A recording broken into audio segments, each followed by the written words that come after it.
Hello, Helldivers. Today we will test how to liberate planets on 4K with frame gen on 160 frames per second. Then we will switch to full HD and we will see how many bullets we can count in 320 frames per second. Alright soldiers, starting with dual GPU setup in 4K. Here are my settings. With both GPU nearly maxed out at 60 frames per second as base frame, we can still squeeze some frame gen muscle out of it. Alright, throw me here some footage. And let's mute this guy, he's pissing me off, and slap here some music. Now with 4K 2.5x frame gen, we somehow made it to 160 frames per second, but our X6900 XT needed to be overclocked to 2800 MHz, so it has more headroom, but being so much near its utilization capacities, gameplay's suffering with latency. And with such latency, bugs will overwhelm you no time, and that's not good for brothers in arms stuck with you.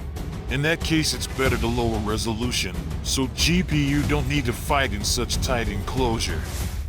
As later shown in video, spreading democracy in 1080p 320 frames per second is much more smoother and fluid with minimal noticeable impact on latency. Therefore is preferred for third-person games to have at least 240 frames per second and more, even if it can cost resolution. AMD have an adrenaline build and feature image sharpening that can make blurry 1080p look sharp as 1440p resolution. And lossless scaling with flow scale 25%, Q target on 0 and max frame rate latency set to 15, impact of lossless scaling on image tearing or ghosting is minimal. Newest graphic cards on market have even better access to technologies to make gameplay more cleaner and smoother.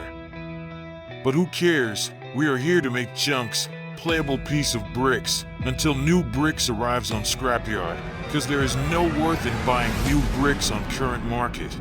As one leather jacket man once said, we are doing here 5,090 performance out of nothing, and so we are doing our part in spreading peace by making bugs into meat pieces.